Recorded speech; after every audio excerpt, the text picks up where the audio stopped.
نحمده ونصلي ونسلم على رسوله الكريم وعلى آله وصحبه أجمعين. Amma ba'd. Hari ini kita mau diskusi bicara tentang kenapa umat Islam saat ini tidak bisa mengamalkan agama secara sempurna, sedangkan Allah perintahkan setiap umat Islam, orang beriman, untuk mengamalkan agama secara sempurna, mengamalkan agama secara keseluruhan. Hari ini orang yang mengamalkan agama secara keseluruhan tidak secara istimaiyat, mungkin hanya perorangan. Allah firmankan dalam Al-Quran, alladzina amanu udkhulu fis silmi kafah wa la tattabi'u khutuwatis syaitan innahu lakum aduwwun mubin. Orang-orang yang beriman, masuklah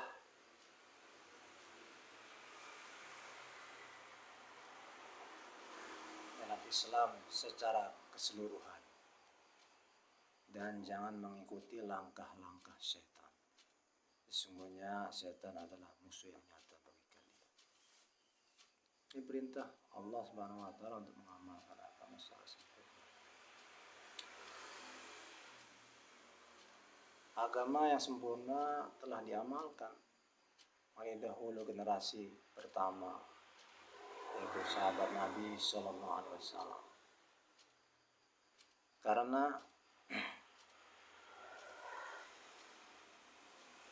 sahabat Nabi Sallallahu Alaihi Wasallam ini dia dididik oleh Rasulullah langsung Sallallahu Alaihi Wasallam. Kalau kita mengamalkan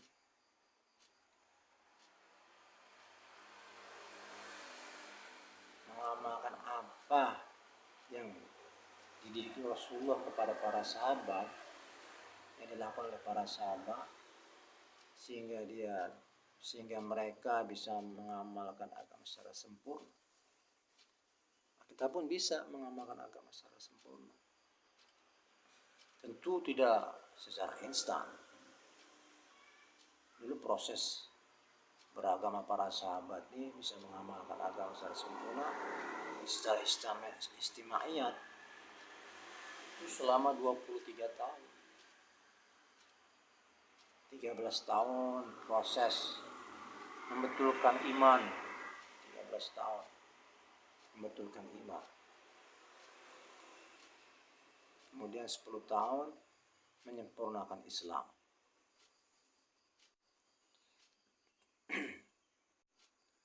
Maka Rasulullah mendidik para sahabat yang awalnya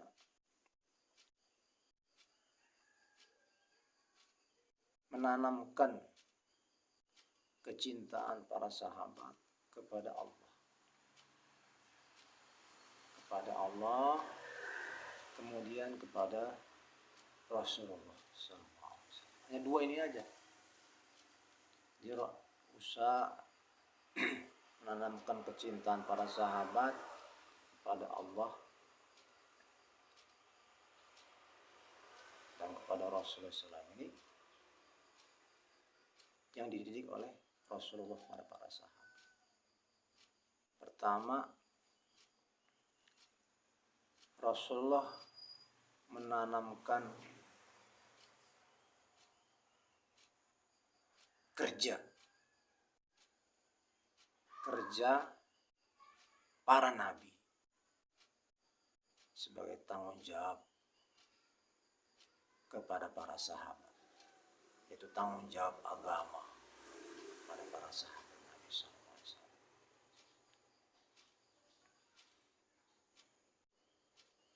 Dengan sabdanya, balighu anni walau ayah, sampaikanlah dari walaupun hanya sedikit.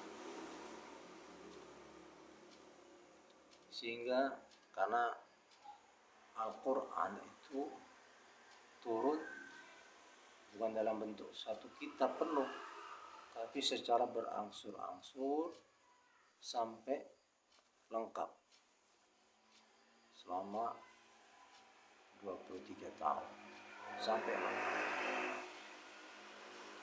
setiap wahyu yang turun disampaikan oleh Allah Subhanahu wa taala, disampaikan lagi ke malaikat Jibril alaihissalam, disampaikan lagi kepada Rasulullah SAW. Rasulullah SAW menyampaikan lagi kepada para sahabat. Maka Rasulullah memerintahkan para sahabat untuk menyampaikan lagi kepada manusia dengan sabdanya balighu anni walau ayah. Ini didikan kecintaan Rasulullah kepada para sahabat, karena ayat-ayat yang turun ketika di Mekah itu semua cerita tentang ketauhidan, cerita tentang kebesaran Allah, kekuasaan Allah, keesaan Allah Subhanahu wa taala, kemahaperkasaan Allah, cerita tentang kampung akhirat, kedahsyatan neraka jahanam, kenikmatan nikmat di surga. Ini dengan menyampaikan kebesaran Allah, keesaan Allah, kekuasaan Allah Subhanahu wa taala, menyampaikan ayat-ayat yang turun ketika itu, Allah Subhanahu wa taala tanamkan kecintaan para sahabat kepada Allah Subhanahu wa taala. Allah tanamkan kerinduan para sahabat Nabi sallallahu alaihi wasallam kepada kampung akhirat, sehingga imannya tumbuh. Karena iman dengan cinta ini berbanding lurus, sebagaimana firman Allah Subhanahu wa taala, alladzina amanu asyaddu hubban lillah. Orang yang beriman itu sangat cinta kepada Allah. Jadi kalau sangat cinta kepada Allah Subhanahu wa taala, yang dibicarakan, yang difikirkan, semuanya Allah, serba Allah Subhanahu wa taala. Sehingga para sahabat itu senantiasa membuat majelis-majelis yang membicarakan kebesaran Allah, menyebut-nyebut Allah di pasar, di jalan, berkumpul, bicara tentang Allah Subhanahu wa taala. Kalau istilah orang sekarang ini menjadi trending topik, Allah ini menjadi trending topik. Maka iman senantiasa tumbuh, iman senantiasa terjaga. Karena apa yang disampaikan Rasulullah bukan dari nafsu, merupakan wahyu dari Allah. Firman Allah Subhanahu wa taala, "Wa ma yantiqu 'anil hawa in huwa illa wahyu yuha." Apa yang keluar dari lisan Rasulullah SAW ini merupakan wahyu dari Allah. Gerak-geriknya merupakan wahyu dari Allah. Perbuatannya merupakan wahyu dari Allah. Tidak berdasarkan nafsu. Tidak berdasarkan nafsu. Merupakan wahyu dari Allah. Maka ketika para sahabat tumbuh cinta kepada Allah, Allah tanamkan sifat sami'na wa ata'na, sifat taat kepada perintah, walaupun perintahnya bertentangan dengan nafsu, bertentangan dengan akal pikiran. Perintah Allah uji keimanan, pengakuan iman ini Allah uji para sahabat, diuji sama Allah Subhanahu wa taala. Enggak dibiarkan saja, diuji sama Allah Subhanahu wa taala. Kecintaan para sahabat pada Allah ini diuji. Dia datang perintah. Dulu para sahabat ini gemar minum khamr. Sangat gemar minum khamr. Sehingga di rumahnya berkendi-kendi itu khamr, minuman keras. Maka ketika datang perintah larangan minum khamr, maka kendi-kendinya ini dihancurkan sendiri oleh para sahabat.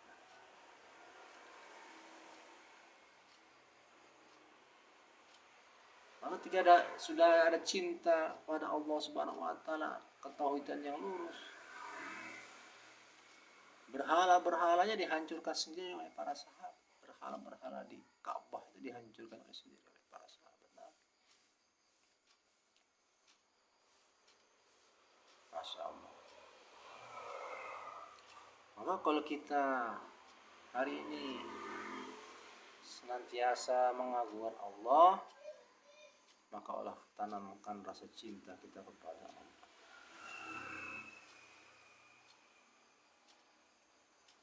Sering mengucapkan kebesaran Allah,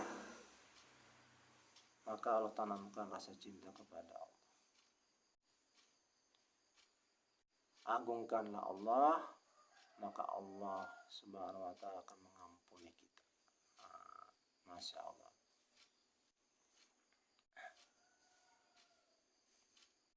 Kenapa hari ini agama susah untuk diamalkan, terutama sholat susah untuk diamalkan? Karena apa? Karena sudah hilang rasa cinta kepada Allah dari umat ini, cinta kepada kampung akhirat. Maka hal yang harus ditanamkan kepada umat saat ini adalah cinta kepada Allah Subhanahu wa taala. Bagaimana menanamkan cinta kepada Allah? Ya seperti Rasulullah menanamkan cinta Allah kepada para sahabat. Juru sampaikan, dakwahkan Al-Quran. Karena Rasulullah sabdakan ada 2 nasihat. Yang satu diam dan yang satu lagi dapat bicara. Yang diam yaitu kematian, banyak mengingat maut. Yang dua yang dapat bicara yaitu Al-Quran. Hari ini Al-Quran hanya dalam bentuk kitab. Lalu bagaimana Al-Quran bisa bicara, bisa menjadi nasihat buat diri kita, buat umat Islam? Yaitu Al-Quran saat ini harus disuarakan, diperdengarkan, didakwahkan, disampaikan. Maka nanti yang menyampaikan ini Al-Quran akan Allah tumbuhkan rasa cinta kepada Allah Subhanahu wa taala. Ketika tumbuh rasa cinta kepada Allah Subhanahu wa taala, akan Allah tumbuhkan sifat sami'na wa ata'na. Bertahap-tahap ini proses, nggak bisa secara instan. Karena dari proses Islam menuju iman ini proses yang panjang, harus ada usaha. Dalam surat Al-Hujurat ayat 14 itu Allah berfirman, qalatil a'rabu amanna qul lam tu'minu walakin qul aslamna falamma yadkhulul imanu fi qulubikum. Seorang Arab Badui menghadap kepada Rasulullah, ya Rasulullah, saya telah beriman. Allah perintahkan kepada Rasul, belum, katakanlah saya telah Islam, karena iman belum masuk ke dalam hati kamu. Jadi untuk memasukkan iman ke dalam hati ini butuh proses. Iman ini ada hakikatnya, seperti air ada hakikatnya. Maka untuk membersihkan kotoran yang sudah mengendap di dalam hati kita ini, cinta dunia, takut mati. Karena sabda Rasulullah menerangkan bahwa umat akhir zaman, umat saya ini menderita penyakit yang parah, penyakit wahan. Itu apa? Cinta dunia, takut mati. Maka untuk mengikis kecintaan kepada dunia, maka harus ditanamkan cinta kepada Allah Subhanahu wa taala sedikit demi sedikit. Seperti kita misalkan di gelas ada isi kopi hitam. Bagaimana agar kopi hitam ini berubah menjadi air putih yang jernih?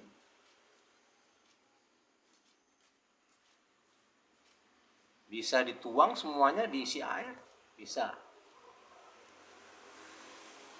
Bisa juga secara sedikit-sedikit. Tuangkan air putih sedikit-sedikit, terus lama-lama kopinya akan keluar, berubah, diganti menjadi air yang jernih. Begitulah hati kita hari. Untuk mengeluarkan keyakinan kecintaan kepada dunia, maka kita tanamkan kecintaan kepada Allah, kecintaan kepada kehidupan akhirat sedikit demi sedikit. Bagaimana caranya? Kebesaran Allah didakwahkan, kampung akhirat disampaikan. Maka dengan sedikit demi sedikit kecintaan kepada dunia akan keluar. Cinta kepada Allah akan tertanam. Sehingga timbul sami'na wa ata'na. Sifat taat kepada Allah Subhanahu wa taala, taat kepada perintah. Taat kepada perintah.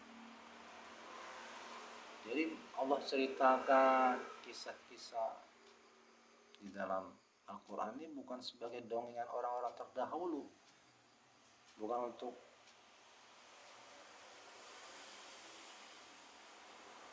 didengar saja melihat kuping kiri lalu keluar dari kuping kanan, bukan, tapi untuk menjadi pelajaran bahwa untuk menanamkan iman ini tidak mudah. Untuk menanamkan iman yang benar, iman yang hakikatnya iman, ini tidak mudah, harus ada usaha dan pengorbanan. Proses hidayah ini usaha dan pengorbanan.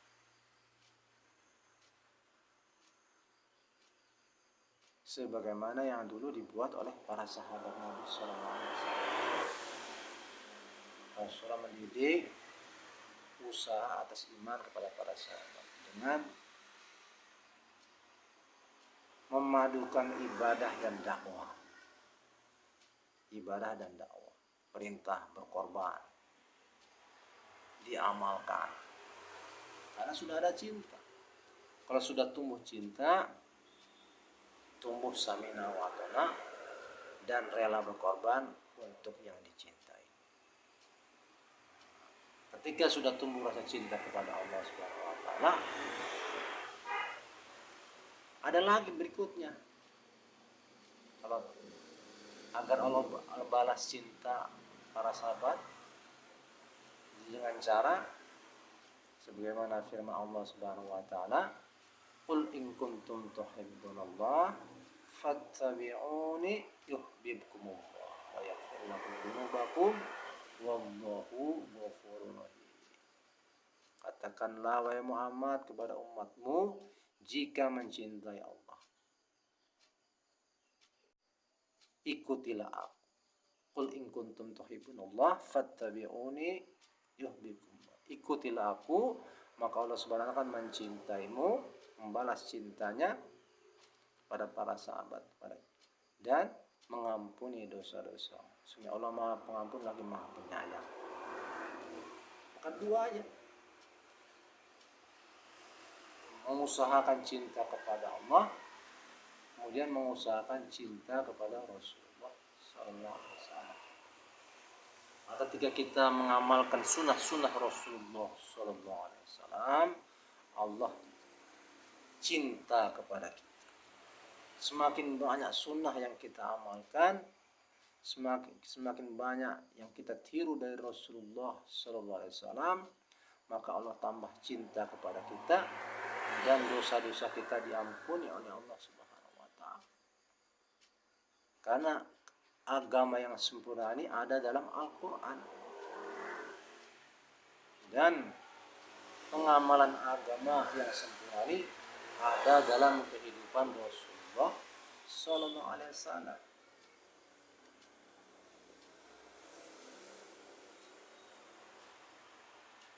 Maka kalau kita mengikuti sunnah Rasulullah SAW selama 24 jam, maka kita telah mengamalkan agama secara sempurna.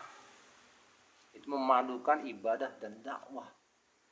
Rasulullah setelah diangkat menjadi nabi sudah tidak ada istirahat lagi. Hidupnya aja untuk dakwah, tidak ada sibuk berdagang, nggak ada. Hidupnya untuk sibuk untuk menyebarkan Islam, menyampaikan Islam ke seluruh dunia, menggerakkan para sahabat Nabi, sahabatnya menyebarkan agama ke seluruh dunia. Maka ketika haji wada jumlah para sahabatnya 124.000, alim ulama kurang lebih 124.000. Maka ketika itu sahabat disebarkan ke seluruh dunia untuk menyebarkan agama, yang ke timur, yang ke barat, yang ke selatan, yang ke utara. Sehingga dari sejarah alim ulama, kuburan para sahabat Nabi yang ada di Jazirah Arab, tanah Arab, hanya 10.000 sampai 12.000.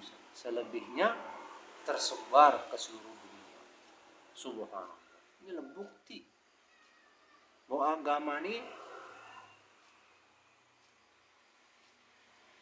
disebarkan, didakwakan, sehingga nasihat yang berupa Al-Quran, nasihat yang berupa kematian bisa tersampaikan oleh orang Islam, oleh manusia, sehingga manusia mengenal Allah, Allah Subhanahu wa Ta'ala. Makanya kerja dakwah ini kerja istimewa, seluruh umat Islam bertanggung jawab untuk ambil kerja dakwah Rasulullah. Umat Islam ini diibaratkan Rasulullah seperti satu tubuh, saling berkaitan. Maka gitu kerja dakwah ini saling berkaitan, tidak boleh terputus. Maka diawali dari masjid. Kerja dakwah diawali dari masjid. Jadi usahanya Rasulullah ini yaitu usaha menghidupkan amal masjid selama 24 jam. Dakwah ilallah, ta'lim wa ta'lum, belajar mengajar ilmu agama, zikir ibadah, dan khidmat pelayanan khidmat pada umat. Empat ini yang dihidupkan di setiap masjid. Pusatnya di Masjid Madinah, sebarkan. Maka setiap masjid ini terhubung. Kalau dalam usaha dakwah sekarang, alhamdulillah usaha dakwah sekarang telah tersebar ke seluruh dunia. Diawali dari masjid-masjid yang hidup amal, dakwah, ta'lim, zikir, ibadah, khidmat, dengan musyawarah mahalah. Masjidnya mahalah, musyawarah mahalah, tersambung kepada musyawarah memikirkan agama di halaqah. Halaqah ini kalau sekarang masih satu kecamatan halaqah. Satu kecamatan bisa 2 halaqah, 3 halaqah. Markas halaqah. Kemudian markas halaqah bermusyawarah lagi, terhubung dengan markas daerah. Markasnya berupa masjid semua. Terhubung sampai ke markas dunia, terhubung. Maka orang Islami senantiasa harus terhubung pada masjid. Ibarat sebuah jaring yang utuh. Kalau tidak terhubung, maka seperti sebuah jaring yang jebol, tidak bisa buat menjaring ikan. Itu juga. Kalau jaring hidayahnya rapat, maka hidayah akan Allah turunkan. Allah turunkan kepada seluruh umat manusia. Maka terbukti di yang para sahabat dengan firman Allah Subhanahu wa ta'ala, idza jaa nasrullahi wal kaffatan wa ra'aitan nasa yadkhuluna fi dinillahi afwaja. Pasti insyaallah kita masuk Islam secara afwaja.